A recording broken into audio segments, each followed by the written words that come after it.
നമുക്കൊപ്പം ഇടത് നിരീക്ഷകൻ റെജി ലൂക്കോസ് കൂടി ചേരുന്നുണ്ട്. ശ്രീ റെജി ലൂക്കോസ്, സർക്കാരിന്റെ നേതൃത്വത്തിൽ ഒരു അയ്യപ്പ ഭക്ത സംഗമം നടക്കാൻ പോവുകയാണ്. അതിൽ 3000-ഓളം പേർ പങ്കെടുക്കുമെന്ന് പറയുന്നു. ആരൊക്കെയാണ് പ്രതിനിധികൾ എന്ന കാര്യത്തിൽ നമുക്ക് ഇപ്പോഴും വ്യക്തതയില്ല. അപ്പോഴും ബിന്ദു അമ്മിണി ആരാണ് എന്ന് നമ്മുടെ കേരള സമൂഹത്തെ അല്ലെങ്കിൽ അയ്യപ്പ ഭക്തരോട് പറയേണ്ട കാര്യമില്ല. അത്തരത്തിൽ മറക്കാൻ സാധ്യതയില്ലാത്ത ഒരു വ്യക്തിയാണ് ബിന്ദു അമ്മിണി പങ്കെടുക്കുന്നുണ്ട് എന്നൊരു പോസ്റ്റ് വന്നിട്ടുണ്ട്. സർക്കാർ അവരെ ക്ഷണിച്ച് വരുത്തുന്നതാണോ, അതല്ല ബിന്ദു അമ്മിണി ഈ വിഷയത്തിലേക്ക് നേരിട്ട് എത്തുകയാണോ? എങ്ങനെയാണ് ഈ വിഷയത്തെ നോക്കിക്കാണുന്നത് ശ്രീ റെജി ലൂക്കോസ്? അല്ല, ഇതൊരു വിവാദം ഉണ്ടാക്കേണ്ട വിഷയമല്ല. ശബരിമല തീർത്ഥാടനവും ശബരിമല എന്ന് പറയുന്ന കേരളത്തിന്റെ യുണീക്കായിട്ടുള്ള ഒരു ലോകത്തിന് മുമ്പിൽ ഏറ്റവും വലിയൊരു തീർത്ഥാടന കേന്ദ്രവും 10,000 ലക്ഷക്കണക്കിന് കോടിക്കണക്കിന് ജനങ്ങൾ ആരാധനയോടെ വരുന്ന ഒരു സംഗമ ഭൂമിയാണ് ശബരിമല. നമ്മുടെ ഒരു അഭിമാനമാണ്.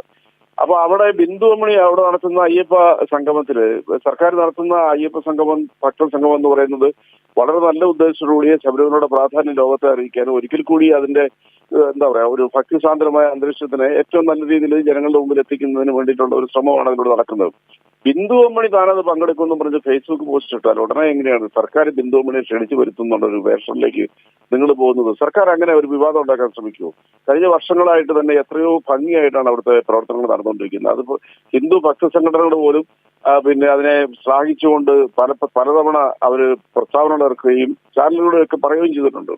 അപ്പൊ അങ്ങനെ ഒരു സ്ഥലത്ത് ഇങ്ങനെ ഒരു സംഗമം നടക്കുമ്പോഴത്തേക്ക് നല്ല ഉദ്ദേശത്തോടുകൂടി സർക്കാർ ചെയ്യുമ്പോൾ ബിന്ദു അമ്മിണി എന്ന് പറയുന്ന അറിയാം, നമുക്കൊരു വിവാദ നായികയാണ്. ബിന്ദു അമ്മിണിയെ കുറിച്ച് കേരളത്തിന് വളരെ വ്യക്തമായിട്ട്, പ്രത്യേകിച്ച് ശബരിമല വിഷയം കത്ത് നിൽക്കുമ്പോൾ ഉണ്ടായ അവരുടെ പ്രവർത്തനങ്ങളൊക്കെ നമുക്കറിയാം. അത് ബിന്ദു അമ്മിണി അങ്ങനെ ഒരു ഫേസ്ബുക്ക് പോസ്റ്റ് ഇട്ടത് ഒരിക്കലും സർക്കാരിന്റെ അനുമതിയോട് അല്ലെങ്കിൽ സർക്കാർ അവരെ ക്ഷണിച്ചിട്ടാണ് എന്ന് പറഞ്ഞൊരു വിവാദം ഉണ്ടാക്കേണ്ട യാതൊരു ആവശ്യമില്ല. ശരി, അങ്ങനെയാണെങ്കിൽ ഒരു കാര്യം ചോദിച്ചോട്ടെ.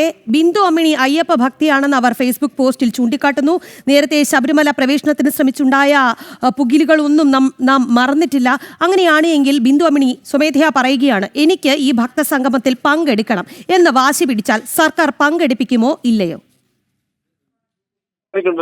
കാര്യമാണ്. കാരണം അവിടെ ഇന്ന വ്യക്തികൾക്ക് ശബരിമല എന്ന് പറയണമെങ്കിൽ എല്ലാവർക്കും ഓപ്പൺ ചെയ്ത്, ഞാൻ വളരെ ഓപ്പൺ ആയിട്ട് തന്നെ പറയാം, ഞാൻ ശബരിമല സന്ദർശിച്ചിട്ടുള്ള ആളാണ് ഒരു 10-20 വർഷങ്ങൾക്ക് മുമ്പ്. ശബരിമല എന്ന് പറയുന്നത് ജാതിമതങ്ങൾക്ക് അതീതമായിട്ട് ജനങ്ങളുടെ ഒരു സംഗമ ഇടമാണ്, നമ്മുടെ അഭിമാന സംഭവമാണ്. അതിൽ യാതൊരു തർക്കമില്ല. അവിടെ ബിന്ദു അമ്മിണി എന്നുള്ളൊരു വ്യക്തി ഇത് പമ്പയിലാണ് നടക്കുന്നത്, ശബരിമല സന്നിധാനത്തിന് സമീപമല്ലെന്നാണ് എനിക്ക് മനസ്സിലാക്കാൻ പറ്റുന്നത്. അത് അവർ പങ്കെടുക്കുമെന്ന് പറഞ്ഞു കഴിഞ്ഞിട്ടുണ്ടെങ്കിൽ അതിന് അവർക്ക് പങ്കെടുക്കാത്തൊരു സാഹചര്യം ഉണ്ടെന്നുണ്ടെങ്കിൽ സർക്കാർ തീർച്ചയായിട്ടും അതിനോട് തീരുമാനം എടുക്കും.